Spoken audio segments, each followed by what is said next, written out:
Start.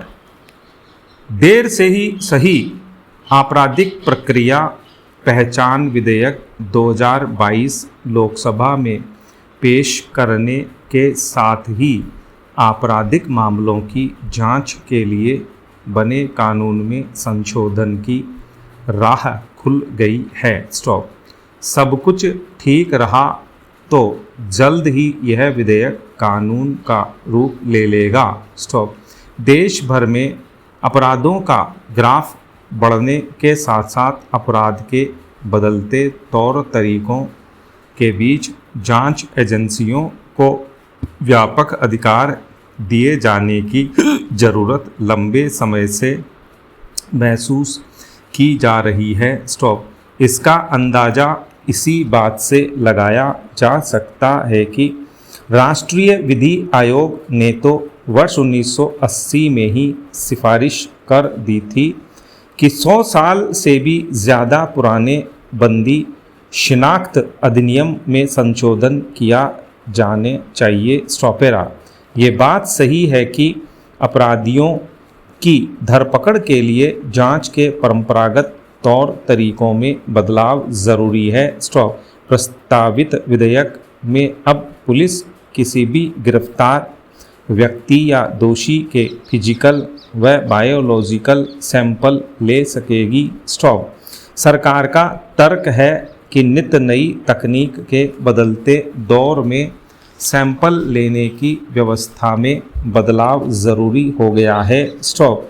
हत्या, डकैती व बलात्कार के ही नहीं बल्कि साइबर अपराधों से जुड़े मामलों में भी पुलिस उसे प्रदत्त अधिकारों के आगे लाचार साबित होने लग जाए तो पुलिस अनुसंधान में भी आधुनिकीकरण की ज़रूरत पड़ती ही है। स्टॉप।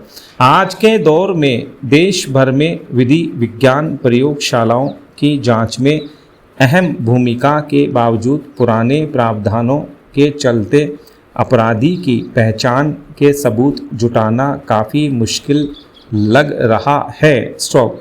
व्यापक अधिकार मिलने पर उम्मीद की जा रही है कि आदतन अपराधी आसानी से पकड़ में आ सकेंगे। स्टॉप। लेकिन अहम सवाल प्रतिपक्ष की उस आशंका का भी है कि कहीं अंगुली एवं हथेली व पैरों की छाप, फोटो, आँखों की पुतली, रेटिना लिखावट के नमूने, हस्ताक्षर, फिजिकल व बायोलॉजिकल सैंपल लेने का पुलिस को अधिकार देने पर व्यक्ति की निजता का हनन तो नहीं होगा। स्टॉप। विपक्ष की ओर से यह भी कहा गया कि इन बदलावों के जरिए सरकार जनता को सदा ही भय और दबाव में रखना चाहती है ताकि जनता अपने अधिकारों के लिए लड़ने में भी हिचके। स्टॉपेरा।